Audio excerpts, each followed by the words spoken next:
Hello friends, welcome to our channel. आज की इस वीडियो में हम डिस्कस करेंगे एक important Power BI interview question. अब देखिए फ्रेंड्स, यहाँ पे हमसे पूछा गया है कि हम किस तरीके से कंडीशनल कॉलम को डिज़ाइन कर सकते हैं। तो पावर बीआई में कंडीशनल कॉलम को डिज़ाइन करने के लिए काफ़ी तरीके होते हैं। उन्हीं में से एक तरीका हम यूज़ करेंगे जो हम पावर क्वेरी एडिटर की हेल्प से यूज़ करेंगे, कंडीशनल कॉलम ऑप्शन को। तो देखेंगे किस तरीके से हम एक conditional column putting all the conditions design कर सकते हैं यूजिंग दैट ऑप्शन।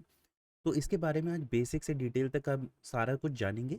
तो सीधे चलते अपने टॉपिक की ओर। तो सबसे पहले मैं यहाँ पे क्या करने वाला हूँ, यहाँ मैं अपनी पावर क्वेरी एडिटर वाली विंडो को यहाँ पे ओपन कर लूँगा। तो उसके लिए मुझे क्या करना है, यहाँ पे एडिट क्वेरी को क्लिक करना होता है। तो जैसे ही मैं एडिट क्वेरी को क्लिक करूँगा, यहाँ पे मेरी पावर क्वेरी एडिटर की विंडो ओपन हो जाएगी।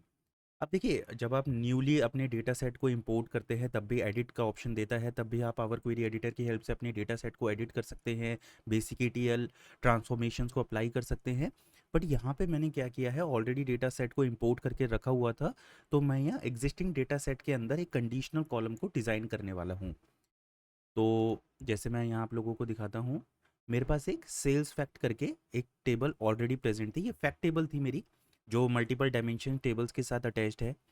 अब मुझे यहाँ पे क्या करना था, रिक्वायरमेंट कुछ ऐसी थी कि मेरे पास, अगर मैं यहाँ पे आप लोगों को दिखाता हूँ, यहाँ पे मेरे पास एक ये कॉस्ट करके एक कॉलम मेरे पास यहाँ पे गिवन है। अब मेरे को क्या करना है, इस कॉस्ट वाले कॉलम की हेल्प से मुझे कुछ डिस्काउंट्स को डिफाइन करना है कि अगर प्रोडक्ट का कॉस्ट किसी एक लेवल तक है तो इतना डिस्काउंट मिले।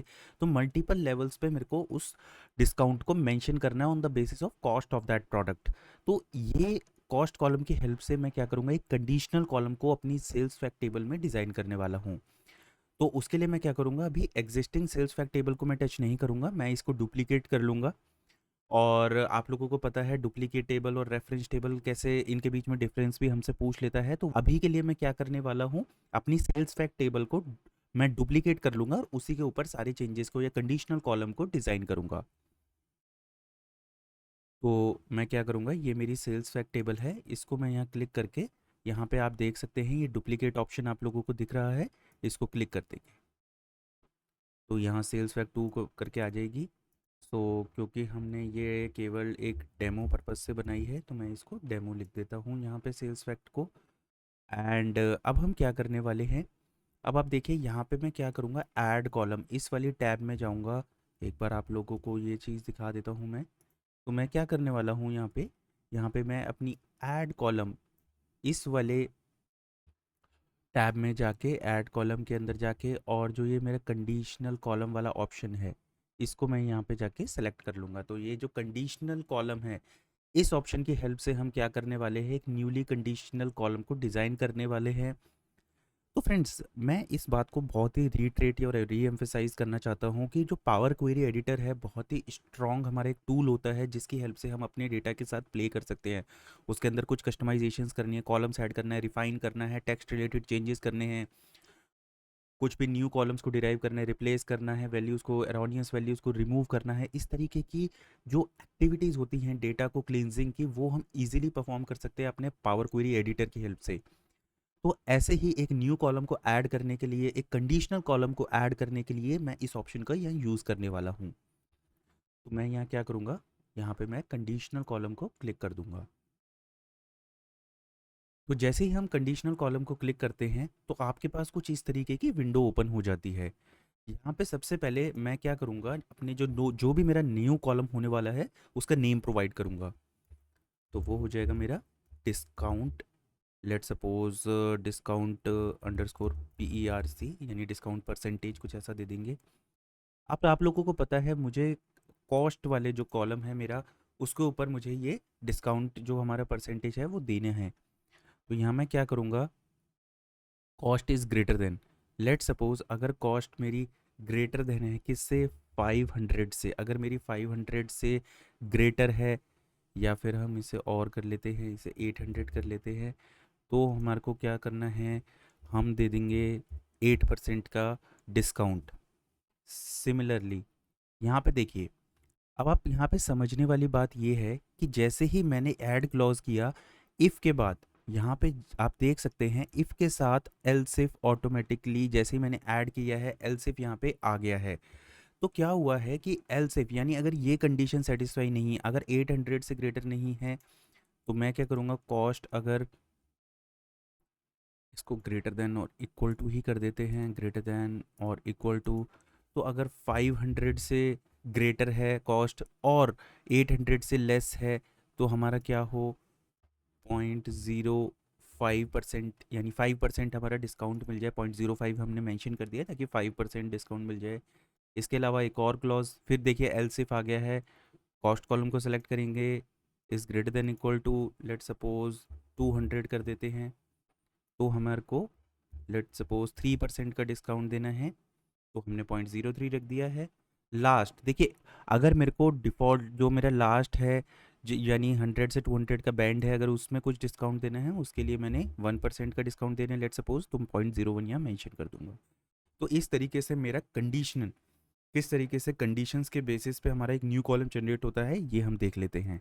जैसे ही मैं इसको ओके करूँगा, अब आप देख सकते हैं यहाँ पे मेरी वैल्यूज़ पॉपुलेट हो गई हैं।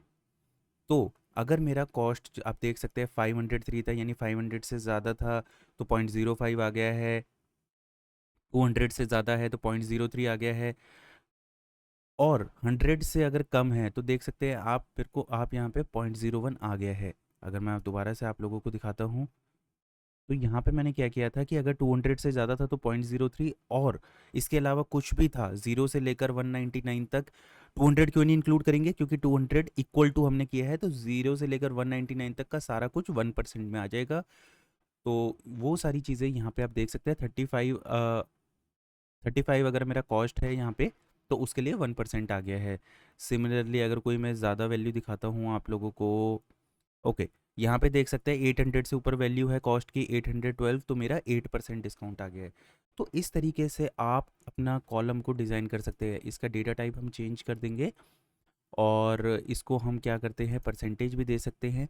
तो आप देख सकते हैं ये डिस्काउंट परसेंटेज जो मेरा कॉलम था ये डिज़ाइन हो गया, आ गया बहुत ही ईजिली। जो भी क्लाइंट ने रिक्वायरमेंट शीट दी है, आप उस रिक्वायरमेंट शीट को पढ़ के इस तरीके के कॉलम्स को इजीली कंडीशनल बेसिस पे डिज़ाइन कर सकते हैं using this conditional column option. अब फ्रेंड्स होगा क्या है, जब आप रियल वर्ल्ड प्रोजेक्ट में काम करेंगे तो क्लाइंट आपको रिक्वायरमेंट देगा, उस रिक्वायरमेंट के बेसिस पे आप ये जो भी कंडीशनल लॉजिक, जैसे यहाँ पे मैंने अभी डिज़ाइन किया था, आप लोगों को दिखा देता हूँ। ये जैसे लॉजिक मैंने डिज़ाइन किया था, आप उस कंडीशनल जो आपकी शीट है, ये रिक्वायरमेंट शीट, उसके बेसिस पे क्लाइंट से अंडरस्टैंडिंग लेके कि किस तरीके से हम कंडीशनल कॉलम को डिज़ाइन करना है, इसके बारे में डिस्कशन करके आप भी ऐसे ही कंडीशनल कॉलम को डिज़ाइन कर सकते हैं। अब ऐसे जो कॉलम्स होते हैं इनका प्राइमरी यूज़ होता है कुछ कैलकुलेशन परफॉर्म करना, कुछ एडवांस लेवल कैलकुलेशन। जैसे अगर यहाँ पे हमने डिस्काउंट परसेंटेज निकाल लिया है, तो डिस्काउंट परसेंटेज के बेसिस पे हम ये देखेंगे कि हम किस तरह से हमारा आउटपुट जो या सेल्स अमाउंट जो होता है वो अफेक्ट होता है। ये सारी तरीके की कैलकुलेशन हम इजीली परफॉर्म कर सकते हैं using this discount percentage. Overall sales amount क्या था, और अगर हमने डिस्काउंट दिया तो कितना हमारा को सेल्स हमारी हुई, और क्या फिर मैं कहूँगा कि कितना हमारे को टोटल रेवेन्यू अर्न हुआ। तो ये सब कुछ कैलकुलेशन हम कर सकते हैं on the basis of this discount percentage column. तो आई होप आप लोगों को ये कंडीशनल कॉलम का कॉन्सेप्ट समझ आया होगा, आप लोगों को पता चला होगा कि किस तरीके से हम कंडीशनल कॉलम की हेल्प से एक न्यू कॉलम को डिज़ाइन कर सकते हैं बाय पुटिंग डिफरेंट कंडीशंस। अगर आप लोगों का इस कंसेप्ट से रिलेटेड या इस कंडीशनल कॉलम से रिलेटेड कोई डाउट है तो आप कमेंट सेक्शन में शेयर कीजिए, मैं आंसर देने की कोशिश करूँगा। फ्रेंड्स प्लीज़ वीडियो को लाइक करना एंड चैनल को सब्सक्राइब करना बिल्कुल मत भूलिएगा। मिलते हैं नेक्स्ट वीडियो में, तब तक के लिए थैंक यू, धन्यवाद।